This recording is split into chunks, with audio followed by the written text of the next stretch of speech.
All right, time to start. Not many people here. I guess they come when we start chanting. All right, so today we're going to have a special treat for the music. We are going to put that here. We're going to chant an English song.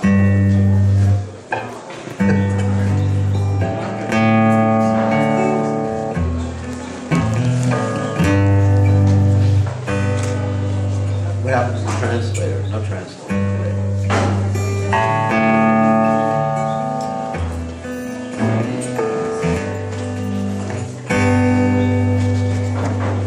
So, no translator today, or? Govindananda, this.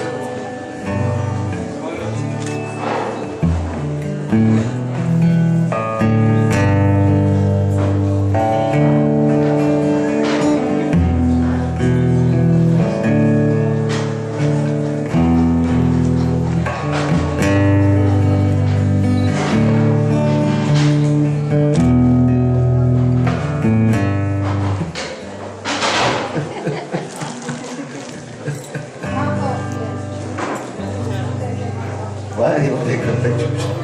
Yes. Thank you. Of an old guy with a guitar.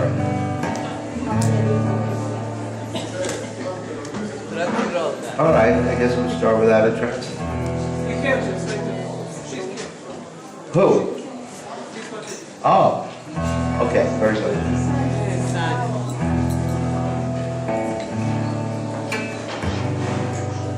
Okay, so today we're going to start with a song that I wrote, and it's based on a mantra that Srila Prabhupada gave us, and there's a whole story behind this.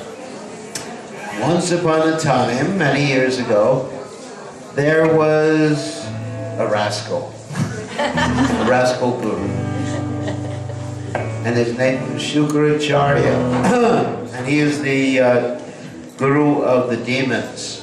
And Shukracharya got very upset with Lord Vishnu because Lord Vishnu, in the form of Vamanadev, put out his eye. You know the story? Yes. Put out his eye, he was blind in one eye. So he got very angry, so he decided to take birth in Kali Yuga to interfere with Lord Chaitanya's Sankirtan movement. Of course, Lord Chaitanya's Sankirtan movement means the chanting of Krishna's names congregationally, right? That's Sankirtan. Sankirtan also means to chant completely and absorbed. Two things. So he thought, well, we're going to stop this chanting of Hare Krishna loudly. And so he developed his own mantra. And that mantra was a bogus mantra. Bogus means a wrong mantra, cheating mantra. What's that? That's all we're talking about. It was a bogus mantra, it was a cheating mantra, it was a nonsense mantra, and his mantra was, I guess I should tell you what it is. It's Bhaja Nitai Gaur, Radhe Shyam, and Japa Hare Krishna Hare Ram. And the meaning of that mantra is, I'm not going to repeat that mantra again, is don't chant Sankirtan.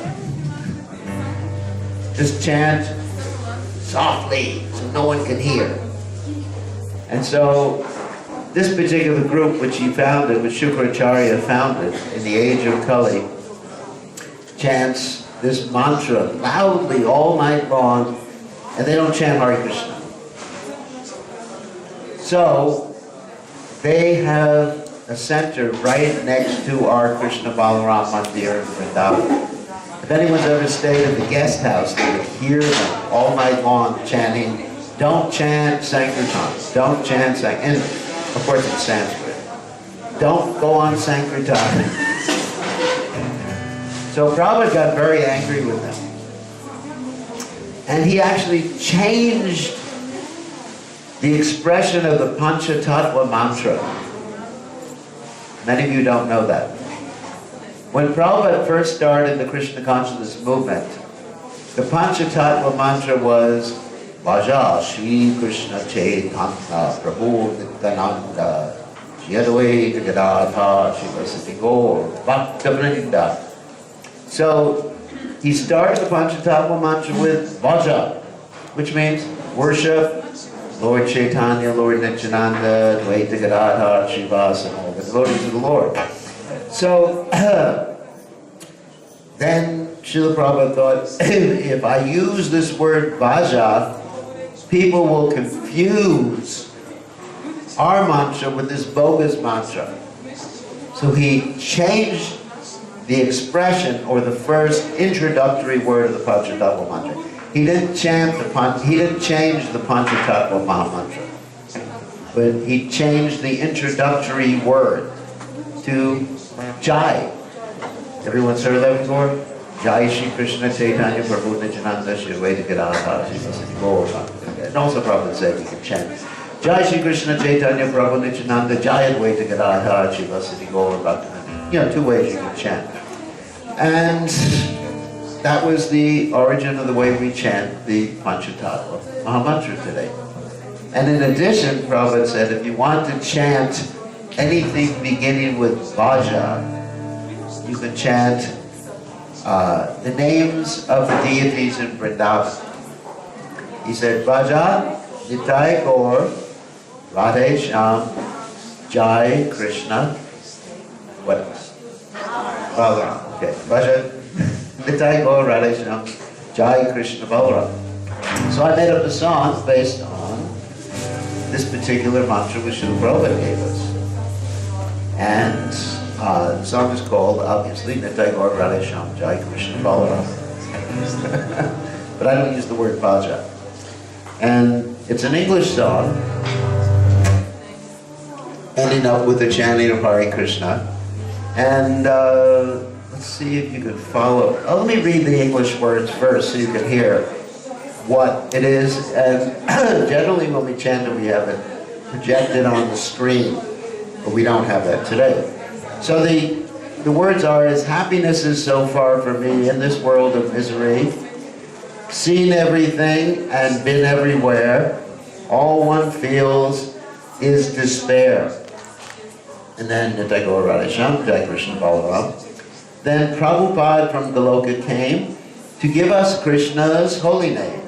Sent to us by Lord Chaitanya, he came to give us Premananda. Chant Hare Krishna and you'll be free and leave this world of misery. And then compared to Krishna's lotus feet, there's nothing in the world that tastes so sweet. Krishna lives in everyone's heart, and from you he will never part. You'll leave this place far behind. All you gotta do is fix your mind on Krishna's holy name so pure. You get to Goloka, that is sure. Living in Goloka is so sublime. You will be with Krishna all the time. And then if Indra comes to cause them pain, sending down torrential rain, Krishna lifts Govardhan high, and underneath they remain dry. He herds the cows, places flute and tune, and dances under the full moon. Chant Hare Krishna and you'll be free and live with Krishna eternally. So that's a song. So we'll try to do it responsively. I'll try to pronounce all the words precisely in English, of course. And then after that we chant Hare Krishna.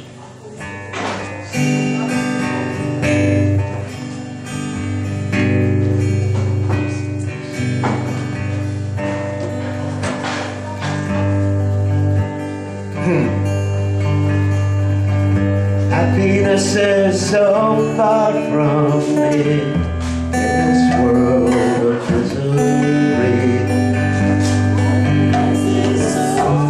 From me in this world of misery. Seen everything and been everywhere. All one sees is despair. Seen everything and been everywhere. All one sees is despair.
That was fun. Okay, so we're going to continue today with the questions and answers, perfect questions, not so perfect answers. And so, Maganat Timranda Shah, Gananjana Shalakaya Chakshur, Unmaridam Yena Tasmai Shigarve Namaha. It's good to see everybody here. So, who has the first question? Chandrasekhar, you had so many questions yesterday. And this is questions you can ask about anything except for yesterday we pretty much covered what sometimes called, no, not Chandrasekhar today, for the beginning. We pretty much covered Western outreach, why we're not making so many devotees, why we want to make more devotees, what's the vision of our Krishna conscious movement. Remember I said, more devotees, happier devotees. That summarizes everything. We want more devotees, but devotees who are deepening their Krishna consciousness and therefore becoming happier and happier and happier. And we want to employ strategies that will accomplish that. That's what we talked about yesterday. Today, ask any question you want to ask. Who has a question? Yes? It's connected a little bit to yesterday's topic. Okay. Oh no.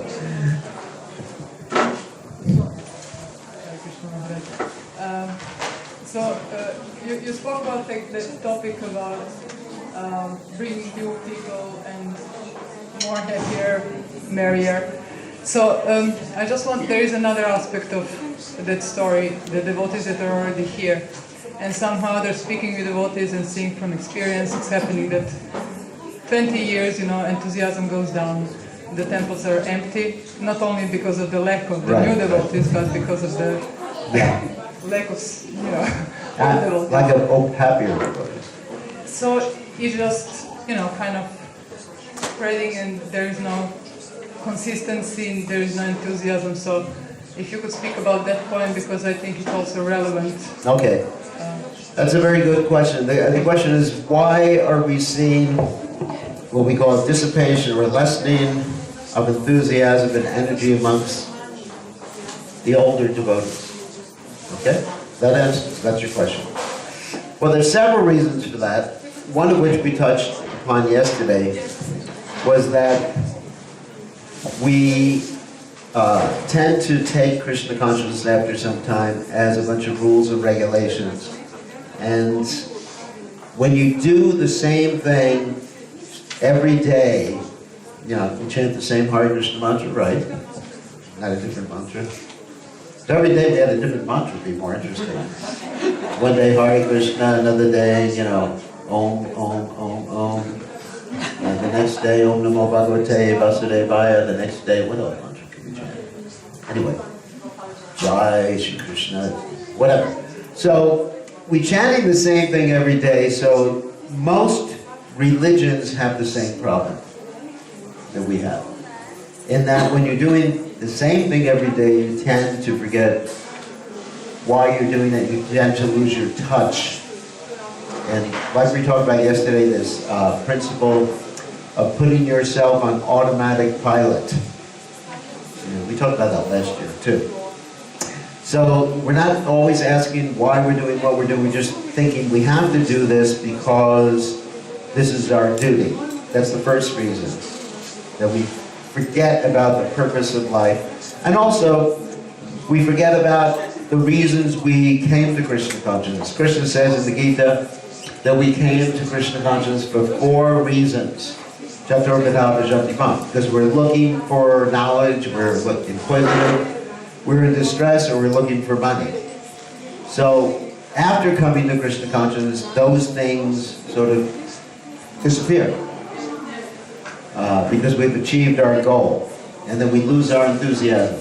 That's another reason. Another reason is that we may have committed offenses against Vaishnavas. Actually, before we joined the movement, we did not commit an offense against a Vaishnava. So it's better not to join the movement. Is that true? I was thinking about it. You're thinking about it, okay. So it's too late. Before we joined the movement, we were never informed about the 10 offenses against chanting. So we were just doing Namavas chanting, like a Jamil. Everybody knows the story of a Jamil? A Jamil was not committing any offenses on chanting, because no one told him about the 10 offenses. So we shouldn't tell anybody about the 10 offenses. Because once we know about them, we're responsible. Once you know the law, let's say you're driving a car and there's a sign that says 30 kilometers an hour, you have no excuse. But if there's no sign, you can say there was no sign. So you know the law.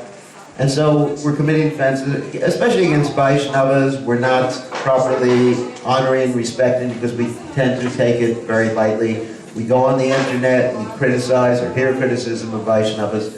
So we lose a taste. Also, another thing is, one of the main ways that we, at least myself, I can't say for everybody, one of the main ways we get a taste in Krishna consciousness is by presenting Krishna consciousness to others.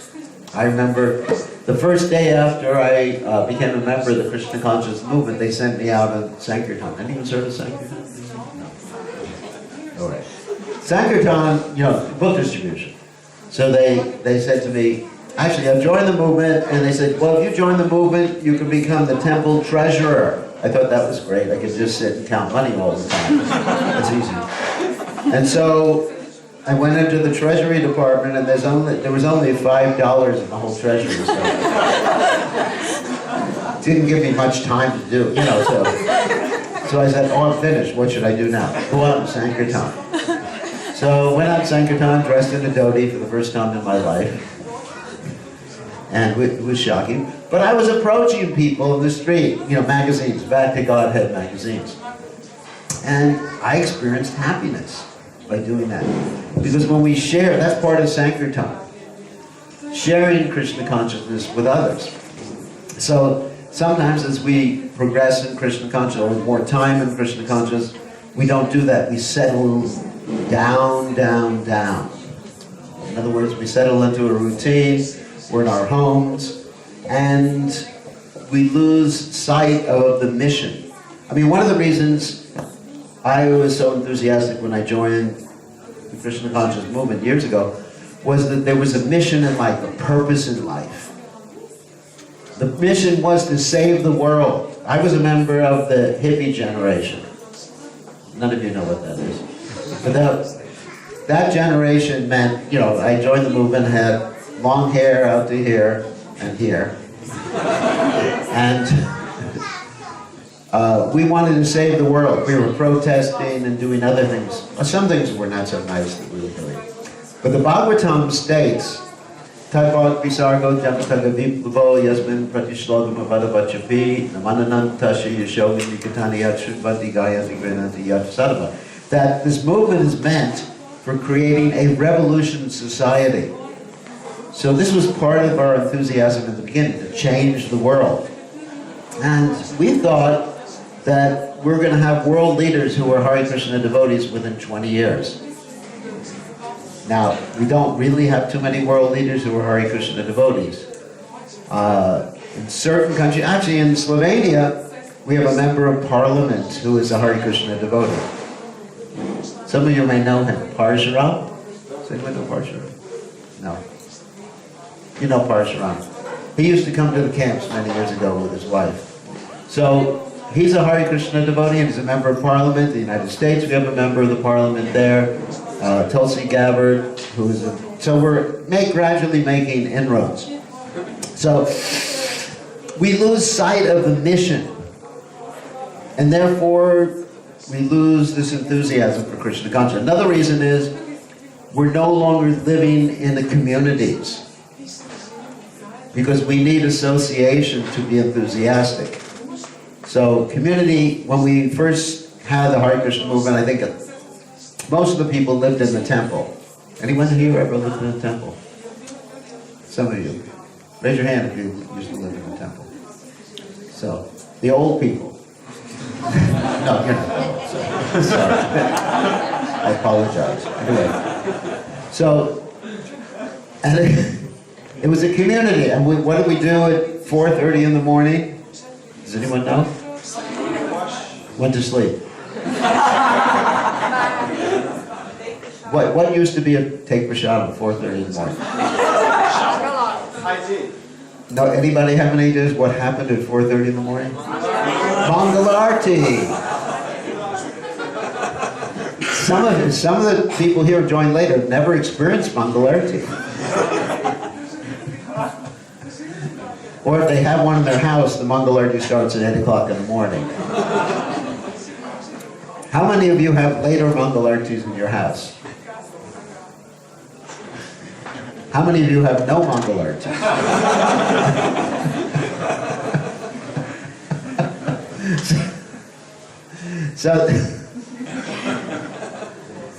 So in the beginning, joking aside, we were all together and we did things together and it was more community spirit.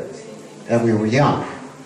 So later on, people are living far apart from each other. And I think that makes it really difficult. And you'll see that most successful religious societies, organizations, communities, they live close to each other, communities. So they can share different things, they do business with each other, and things like that. So that's a problem right now. And hopefully we can resolve that in the future. I was talking to some devotees, like Vaikuntha Nitai here, who wants to do a community here, near Fruska, Gora, with devotees living together. And these are very nice plans. So that's another reason. So that's about all the reasons I can think of. So how to rectify the situation now that we don't have communities? It means staying in touch with devotees as much as possible. We can have virtual communities. Virtual communities means you go on the internet and people are reading together every day. Does anyone do a reading group on a regular basis here? Some of you do. A reading group, or you can watch devotees' classes every day, and come to the camps, go once a week or once a month to the Association of Devotees, because association is extremely important. Without that association, one loses their enthusiasm after some time. Because the devotees remind us of Krishna. I've lived my whole life in association of devotees, and I need it.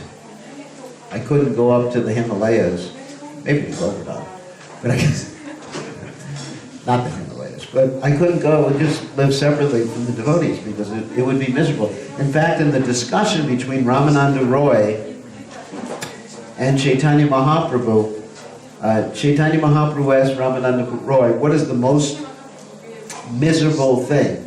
And the answer is to be separated from the association of devotees. So, all these factors play into the whole situation. Ultimately, we have to be very attentive while we're performing our Krishna consciousness. Ultimately, even if you're in the association of devotees, you can be inattentive. And inattentive chanting or inattentive execution of devotional service is at the root of all the other offenses. That's what Bhaktivinoda Thakur says. So ultimately, we should be really attentive what we're doing, and with each and every devotee, compassionate and loving with each other. See, the two things that Lord Chaitanya taught us that are very much connected, two basic principles, are Namaruchi and Jiva Doi. And you can't have one without the other. If you want to have Namaruchi, you have to be compassionate to all the jivas, especially the devotees. And love, not only compassionate, but loving with every living entity. And so, this I find is the key to being connected to Krishna all the time. And I've actually published a book about this. Many of you heard my course on empathic communication or connecting to Krishna. I actually want to make an announcement that I just published my book in Croatian. If you're interested in reading it, it's available as an ebook for free on my Facebook page. Facebook page is BK Goswami Das. And you can download it and read it. It's a really good book for connecting to Krishna and to connecting to the devotees. And that'll help too. Good question. Who else has a question here? Yes? Translation. Or microphone.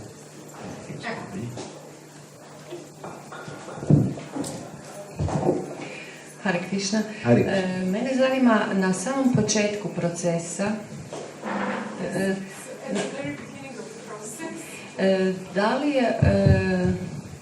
li je povoljno imati gurua za vodstvo? Is it auspicious to have a guru as a leader, to lead us? Osobno vodstvo, znači na samom početku ulaska u bhakti jogu, i da li guru prepoznaje učenika ili učenik gurua? So this is like at the very beginning of Krishna consciousness. Is it like good to have a guru to lead us? And the second question is the guru the one who recognizes the disciple, or is it disciple who recognizes? Okay, good question. Yes, it is. Well, let's talk about different types of gurus first before we get into the whole thing. There's someone called the Vartma Pradarshika Guru. There's someone called the Siksha Guru. And there's someone called the Diksha Guru. And there's someone called the Chaita Guru. Chaita Guru means this guy here. And I can't see him. So forget about that Guru. That's Krishna in the heart. Krishna in the heart is the Chaita Guru. So, when we first come, we're first introduced to Krishna consciousness by the Vartma Pradarshika Guru. And that means someone who first shows you the path. That Guru may become Shiksha Guru and Diksha Guru later on. Or may not. Just like we have the story of Dhruva Maharaj. Does anyone know who his Vartma Pradakshika guru was? His mother. His mother. That's right. Did his mother give him initiation? No. Who gave him initiation? Narada Muni. Okay. So that's the first guru. And all these gurus have one thing in common, anyway. And then the Siksha guru gives you instructions, and the Diksha guru gives you initiation. Now, what they have in common is that they're examples for us to follow, because we function in this world based upon something called role models. Does everyone know what a role model is? A role model is someone you look at and you think, I want to be like that person. Like I look at Prabhupada and I say, I want to be like Prabhupada. Not in charge of the whole movement. That's not what I want. But I want to attain the qualities that Prabhupada has, to be compassionate like Prabhupada, and being able to serve Srila Prabhupada in the same mood. So, in this world we have material role models. Some of you are very young. Any young people here? No. So some of you are very young may have superheroes as role models. Like the Avengers or something like that. You've heard of them? No? You're all Krishna conscious, all right. Okay. Or some politician, he may be your role model. Or let's pick some soccer star. Anybody likes a soccer star here? No? Who? Yeah, so your soccer star may be your role model. What do you want to be when you grow up? So, the guru and all the gurus should serve as role models for us. You know, what we want to emulate what we want to copy. Now, of course, your question probably refers to the Diksha Guru, your eternal spiritual master. Yes, it's important to connect with the Diksha Guru as soon as possible. I know some people say you gotta wait 6 months, you gotta wait a year, you gotta wait 10 years, or whatever. But it's really that connection which inspires us in Krishna consciousness. I mean, for example, in my own case, I do things because I want to please Prabhupada. It's that connection that inspires me more than even the connection with Krishna is the connection with His divine grace of Prabhupada, because it's personal. So, I think that's quite important to have one's eternal spiritual master. And of course, before that, and during that time, we connect with His divine grace, Srila Prabhupada, too, by studying Srila Prabhupada's life, teachings, example, and that forms the basis of inspiration. But it is important to have a personal guide in Krishna consciousness. Now, some people say, well, you don't have to accept the Guru. You know the Ritvik philosophy? No one's heard of the Ritvik philosophy. The Ritvik philosophy means you can take initiation with Prabhupada. Well, if you do that, you don't have anyone who tells you what to do, which is pretty nice, because you can just do whatever you want, isn't it? Or even better, you can take initiation from Bhaktivinoda Thakur, from Narada Muni. Wow, wouldn't that be cool, having Narada Muni as your guru? Who's your guru? Narada Muni. Nama Om Vishnu Padaya Krishna Vastaya Bhutale Shrimati Narada Muni Iti Namani. Or Lord Brahma. Shrimati Brahma Iti Namani. Or Vishnu. Shrimati Vishnu Iti Namani. So, yeah, we do need that. Spiritually, psychologically. But while we're looking for a guru, we have to be very careful to find someone who's actually qualified. Because it's not that everybody who is functioning as a guru is qualified. That may come as a shock to all of you. Some people, even in ISKCON, are allowed to initiate, but it is the individual disciple's responsibility to ascertain if someone is qualified. And what does qualification mean? It means 3 things. Samit Pani Shrotriyam Brahmanishtam. Those 3 things means that he must have imbibed the spirit of service for his spiritual master. His whole identity must be based on service to his guru. Now, we see in the case of Prabhupada, for example. Prabhupada is the perfect servant of Srila Bhaktisiddhanta Saraswati Thakur because he did what no other disciple of Bhaktisiddhanta Saraswati Thakur did. He came to the Western world. Bhaktisiddhanta Saraswati Thakur wanted any of his disciples who could speak English to come to the Western world. And he gave that instruction to many of them, if not all of them. But Prabhupada was the one who took that as his life and soul. So that's the proof that Prabhupada's position is exemplary, is the topmost position, because he accepted that. So, first of all, the guru must accept that point, that whatever his guru wants, he's ready, he or she is ready to do, like, in a minute. Because sometimes we accept the guru as someone to enjoy. For example, one time I was with Prabhupada. Myself and Hridayananda Maharaj with Prabhupada. And we were following Prabhupada all over the United States. Like groupies. You know what a groupie is? Like rock and roll groupies, you know. Everywhere Prabhupada went, you know, we flew to New York, flew to California, which is actually 6 hours difference in a plane. And Prabhupada saw us in these various places, and what did Prabhupada say? He didn't say, "Oh, I'm happy to see you here." He said, "Don't you understand, you're not supposed to enjoy the spiritual master, you're supposed to serve the spiritual master." So, off we went. And we left Prabhupada and drove away very, very fast. And then we started preaching, and the first devotee we made was a very famous devotee, Bhakti Vidyapurna Maharaj. He was the first devotee. And he said he joined the movement because he liked my halava. Which I don't make anymore or eat anymore. So anyway, so Prabhupada was teaching us service. And Prabhupada said the devotee who serves the spiritual master after the spiritual master leaves the planet has the super soul revealed to him. This is the 4th canto of Srimad Bhagavatam. So that's the first quality of bona fide spiritual master, Samit-Pani, which means, basically, it literally means bringing firewood.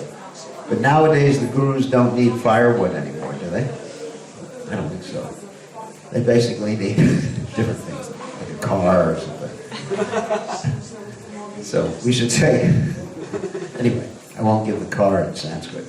So Shrotriyam, he must have heard nicely from the guru, be able to repeat according to time, place, and circumstance. Not repeat like a parrot. You know what a parrot is? Parrot goes, Hare Krishna, Hare Krishna. Like that. And we had one devotee one time who was perfect in repeating Prabhupada's words, but he didn't consider who he was repeating them to. He would go out and distribute Prabhupada's books and tell everybody they were like hogs, dogs, camels, and asses. Can you imagine? You go on the street. You are a hog. You are a dog. You're an ass. And he didn't do too well. So adjusting, we talked about this yesterday, of course, adjusting the presentation of the principles according to time, place, and circumstance. That's it. Like Prabhupada did. Prabhupada came to the West. What did he do? He adjusted details. He had ladies living in the ashram. Prabhupada advertised the Hare Krishna movement as chant Hare Krishna, stay high forever, which was like a hippie saying, because the hippies, they like to stick, to be high. None of you know what that means. That means when they smoked the marijuana or took their pills, then they talk about getting high. The Prabhupada said, stay high forever. And, you know, devotees would even, people would even go to Prabhupada and say, what do you think about LSD? And Prabhupada, instead of being heavy with them and saying, this nonsense, he said, your spiritual life is within you. You don't need anything external. So problem with adjusting things according to time, place, and circumstance.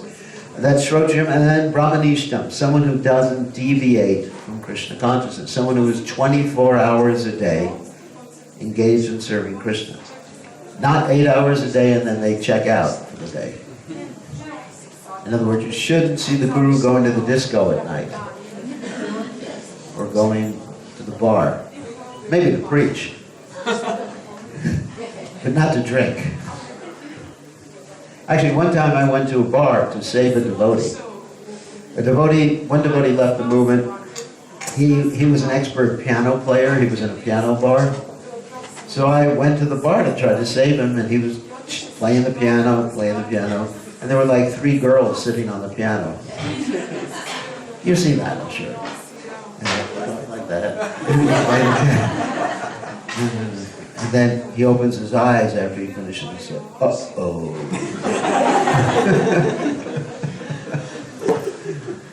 It's him. So he came back to the movie. And the girls ran away.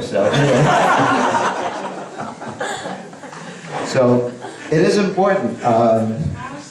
Padviganartan Saguru Meva Vikachet. One should look for spiritual master, accept the spiritual master, and also practical considerations, someone who can communicate, someone who can give guidance, and the spiritual master gives us engagement according to our psychophysical nature. That means we all have different propensities and skills. Someone is a musician, dancer, there's a dancer there, right? You know how to dance? I don't know how to dance. You could do well, Guru. If you put me in front of everybody, it would be a joke. I'm not a dancer. Actually, when my mother sent me to dancing school when I was a young person, I got kicked out of dancing school because I stepped on all the girls' toes. So I'm not good at that. So she's good at dancing. Okay, let her dance for Krishna. And someone else is good, like Dharma, playing the synthesizer and everything, like the keyboard. And so let him sing for Krishna. Someone else is giving class, someone is building a temple, someone else is managing. You know, some people like to manage and strategic planning and everything. I don't like that. I just like to chant Hare Krishna, read philosophy, and tell jokes. That's what I like to do. So everybody has their own skill set. So the spiritual master will help one understand, not so much dictate to one. The spiritual master doesn't become your boss. That's a misunderstanding. Gurudev, what should I eat this morning? You think chickpeas are good for breakfast?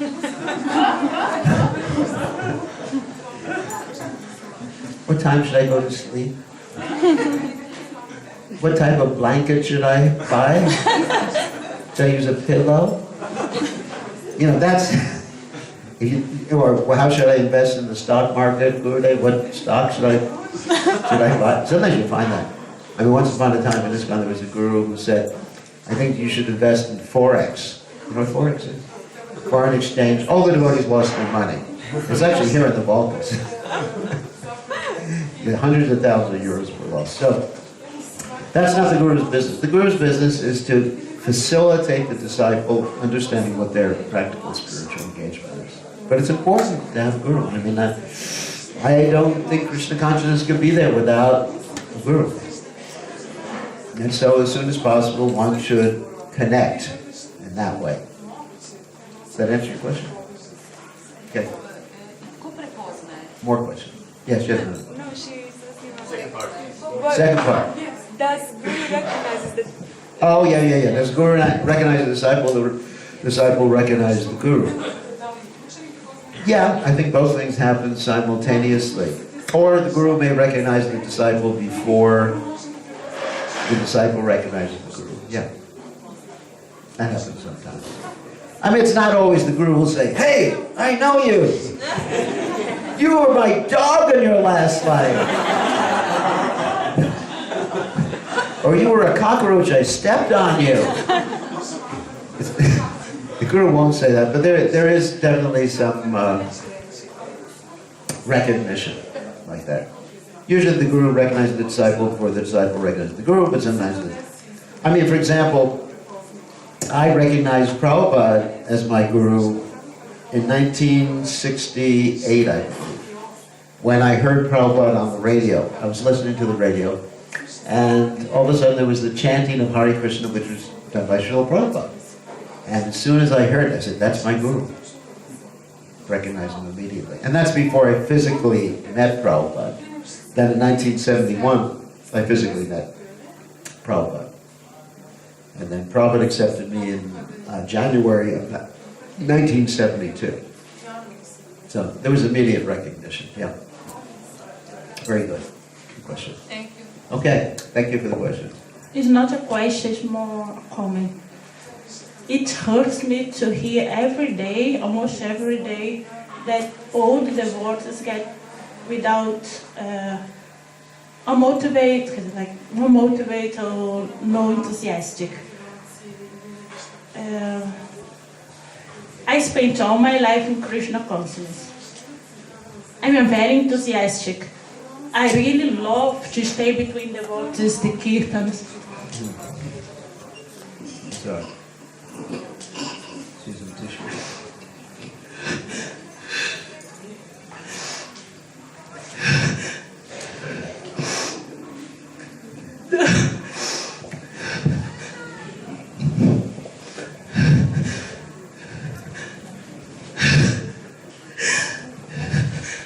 This movement is wonderful. Have so many varieties. Good.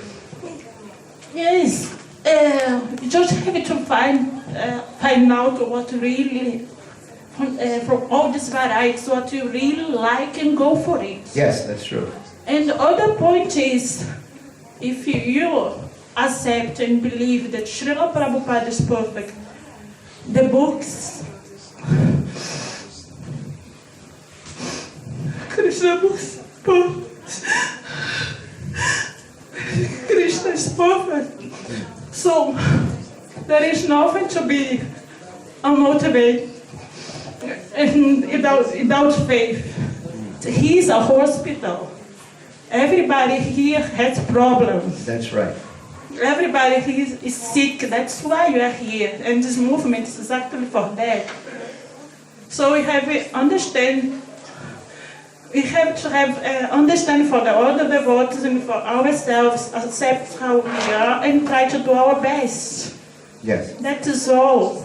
They can stay in Krishna consciousness forever. Sorry. Very good. Okay, that's very good. Yeah, so what she pointed out was very important, that we're in a society that is like a hospital. We're all getting better, but, you know, there's a lot of sick people. So we should appreciate that everyone's getting better and respect each other. One of the main problems we have is finding fault in each other.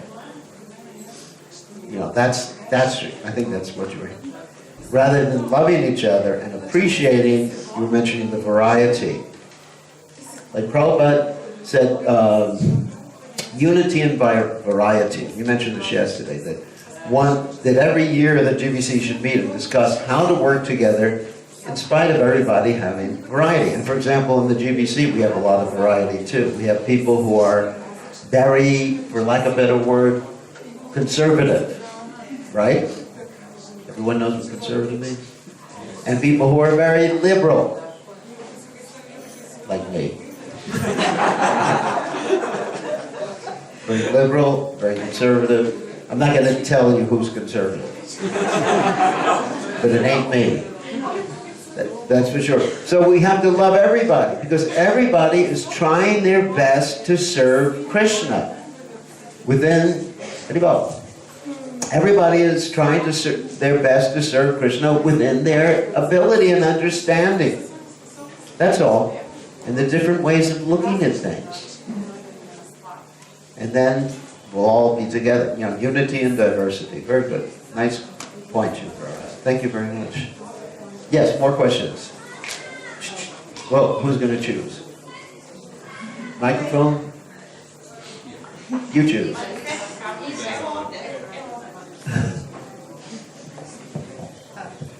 Maharaj, you also mentioned compassion.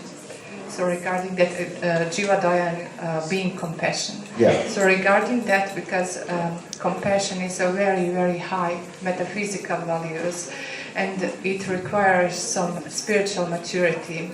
So my question is how to develop that kind of spiritual maturity to be able to be compassionate in a situation which is very painful. For example, in a surrounding which is very painful to someone, let's say dealing with some other person or generally surrounding. So how to put Krishna in the center and develop that kind of maturity to be compassionate in this painful situation. Okay. So, of course, let me mention philosophically first, and then we'll go down to the practical way to do it. Because philosophically, Yastu sarvani bhutani atmane vanapashati, sarva bhuteshu chatmanam tatona vigigupshati, means everybody's part and parcel of Krishna, and we see everybody as our brother and sister. That's one way. But that's a very philosophical head thing. So, what I like to think, of course, is the principle of paradukkha dukhi. Paradukkha dukhi means to consider others' happiness and distress as important or more important than one's own. So the way to do that, what I do, is I put myself in their situation. It's called perspective taking. That's a fancy word. Or role playing. That I think, if I was that person, how would I feel? Rather than, from my perspective, passing judgment on that person. Like if someone is struggling in Krishna consciousness, trying their best or not trying their best to be Krishna conscious, I will think, or I will feel like if I was there in their situation, struggling with all the things that they had to do, how would I feel? And then I am more reluctant to pass judgment. I won't pass judgment on that person. Because sometimes, let's say I'm confronted with someone who's working really hard, has 2 jobs to support his family, and he doesn't have time to chant his rounds. Think of that, for example. So one tact that one may have is to pass judgment. Oh, he's in Maya. He or she is in Maya. Another tact is to say, wow, if I was in that situation, I don't know if I'd be able to chant my rounds. Or sometimes we're dealing with ladies who have a little baby, who say, I can't chant my rounds, I just take care of the baby all the time. So the whole idea is to put yourself in their situation. How would you feel in their situation? And that can be done even if you're not on a very high level of Krishna consciousness. Of course, on a high level of Krishna consciousness, you're reflecting Krishna's compassion. Because you're connecting with Krishna. Krishna is the ocean of mercy. Hey Krishna Karana Sindhu Dinabandhu Jagatpate Gopesha Gopika Kanta Radha Kanta Namostute. You're connecting with Srimati Radharani. I understand that. But most of us are not on that high level. So I do that exercise.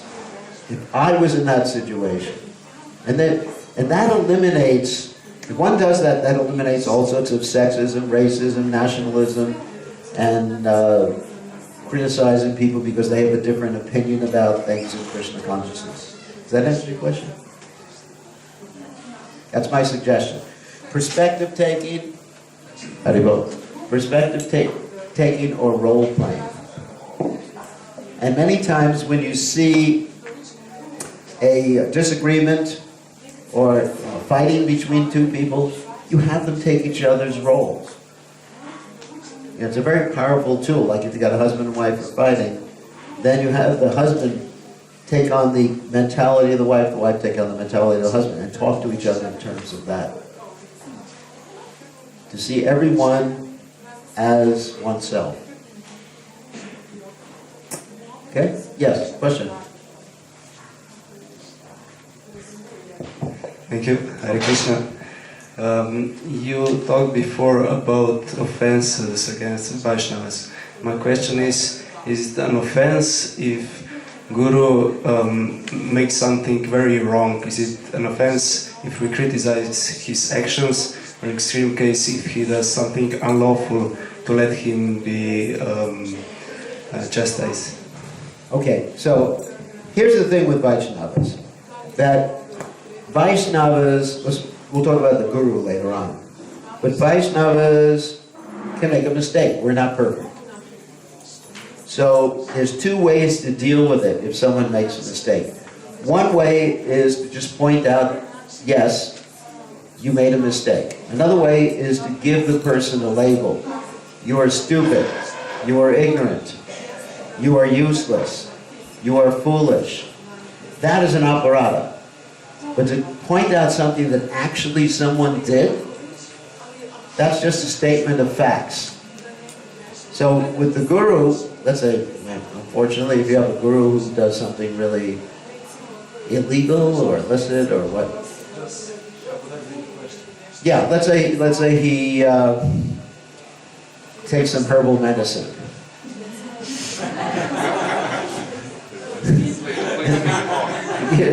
You know what I'm talking about. He's meditating.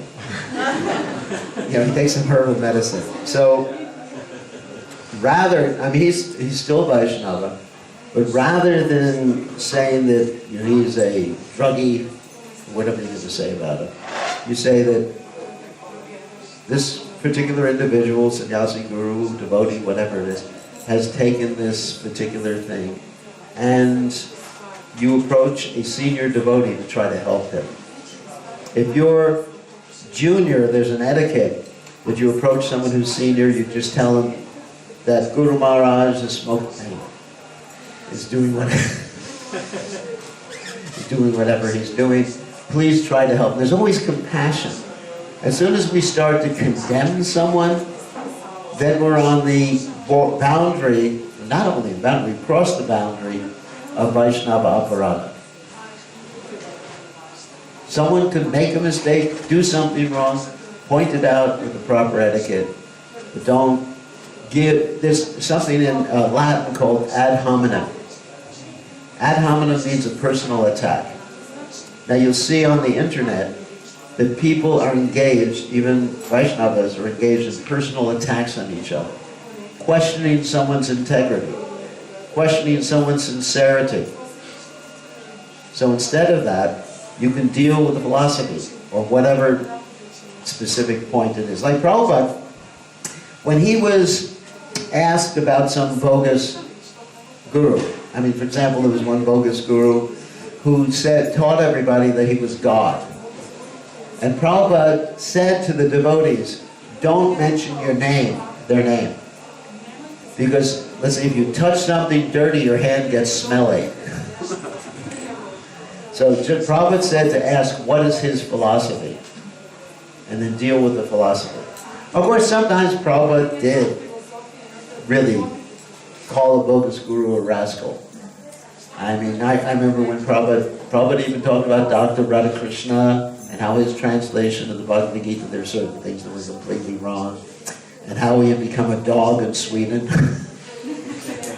Dr. Krishna was previously the president of India, and Prabhupada said he's become a dog in a house in Sweden. So sometimes Prabhupada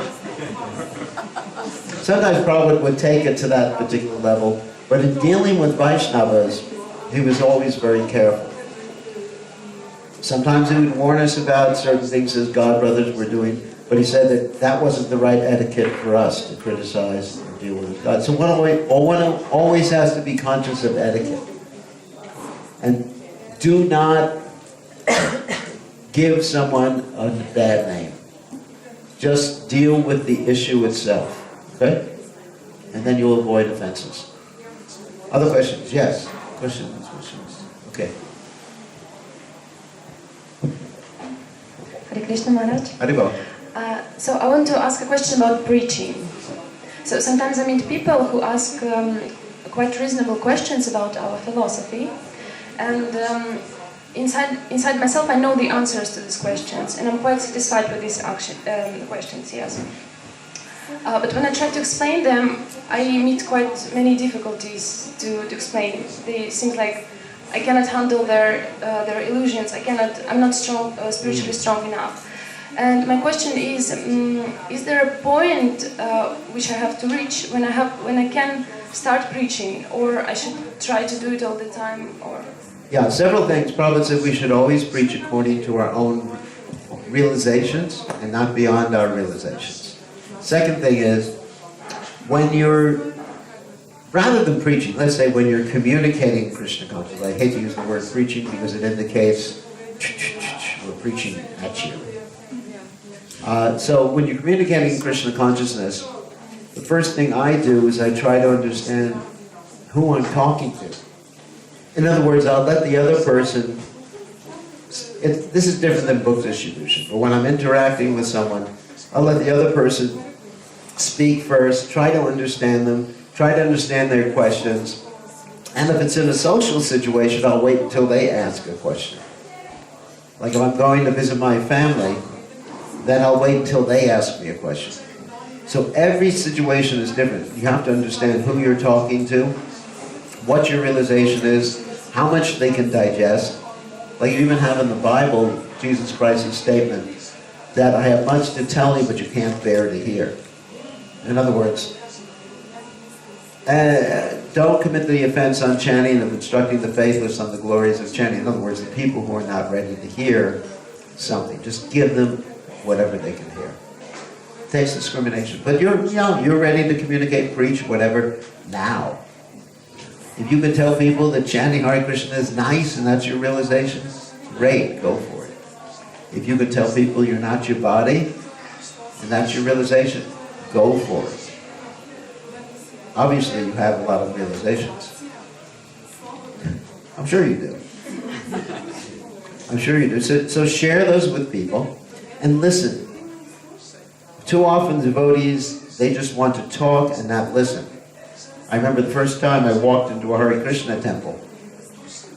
I wanted to read Prabhupada's books, which is a unique experience in a Hare Krishna temple. So the devotees said to me, the first thing they said to me is, you're not qualified to read Prabhupada's books. You know, I was big, hippie, hair, everything like that, walking into the temple, picked up the book, and I'm just reading and said, you're not qualified. And he said, you have to listen to us. And so that person proceeded to tell me, for the next half hour, I think, how I was going to hell, how Kali Yuga was coming, how everybody was going to be as short as a dwarf, living underground, how people were going to be eating each other. And after that brief encounter in the Hare Krishna movement, I ran away. And I decided the Hare Krishna movement's not for me. That was in 1969. And then it took 2 more years, because for the next 2 years, whenever I saw a devotee, I ran away. Whenever I saw a devotee walking down the street, I turned my car, pushed down the pedal, accelerated, and got as far away as I could from those Hare Krishnas. For 2 years. I lost 2 years of Krishna consciousness because someone preached to me. And then, fortunately, after 2 years, Prabhupada came and saved me. If Prabhupada hadn't come, I don't know what I'd be doing now. Probably it'd be bogus gurus telling everybody I was God. Something like that. But it was Prabhupada because the devotees just didn't know how to preach. Or didn't know how to listen to me. I mean, really what people need, this is actually a key to bringing people to Krishna consciousness. People need friendship. Like one of the points in bringing people to Krishna consciousness, we have to address their needs. If you market anything, let's say if you're marketing soap, right? Everybody here uses soap sometimes? So you package it in such a way so it's attractive. You don't just have the big word soap on it. So, you are dirty. You need to be clean. that company would go bankrupt. So the soap has to address your need, the colors, whatever you like, has to be done in the package. So Krishna consciousness, what are people's needs now? People's needs are for community, for love, for connection. This is why people are suffering. We're talking about why 4 types of people join Krishna consciousness. One type is to get free of suffering. One of the reasons people are suffering is because their relationships are lousy now. So devotees have to give people the close relationship of love and exchange. Dadati, Pratigranati, anyone's heard about that? No? Dadati, Pratigranati. What else? Nobody knows that word? Guyam? Yeah. Bhute, Bhojute, Chaka. So 6 symptoms of loving exchange. Hearing from people, confidentially, speaking, taking prasadam, accepting prasadam, giving gifts, accepting gifts. You want to make new devotees, that's how you do it. You can't preach someone into being a devotee. And it was Prabhupada's love for me that convinced me to join the Krishna consciousness movement, not the devotees preaching. That was the opposite, had the opposite effect. So it was Prabhupada, first time I met Prabhupada, I said, here is someone who loves me without any condition. In other words, real love, real compassion. I didn't feel that from anyone else before I met Prabhupada. And that's what got me to shave off all the hair, which was my dearmost possession. And to wear bed sheets, which is what dhotis were in those days. It was Prabhupada's love. So you see, Prabhupada was addressing my need. My need was for loving relationships and also, to understand the absolute truth. Other things, I wasn't just looking for that. And that's how we should deal with people. What do they need? Give them Krishna consciousness in terms of that need. Like I was just giving a Sunday feast lecture in Ljubljana, and I talked about how everyone wants to be happy. The reason we're giving initiation to everyone is to become happy, to the people we're giving initiation to, is so that they can become happy and realize their spiritual nature, which will make them eternally. And everyone related to that. Oh yes, I want to become happy. I didn't start the lecture saying, this material world is miserable, you're all suffering, you're all going to hell, Yamaraj is coming to get you. I could have done that. How many Sunday feast lectures have you heard? You're not the body. You've got karma. Every time you eat meat, you're going to become a, cow in your next life. You're going to become a fish. How many lectures have we heard like that? And who joins when they hear such a lecture? But people want something positive. Meeting there is positive. People want, the main need that people have nowadays is the need for loving exchange. So we address our presentation of Krishna consciousness in terms of someone's need. Okay? And there is the great devotee, Balatananda Maharaj, come to join us. All glories to Balatananda Maharaj. So I have to end now, because it's a GBC rule. What? And you're a GBC. Yeah. I forgot about that one. Okay, all glories to Divine Grace, Srila Prabhupada, Srila Prabhupada.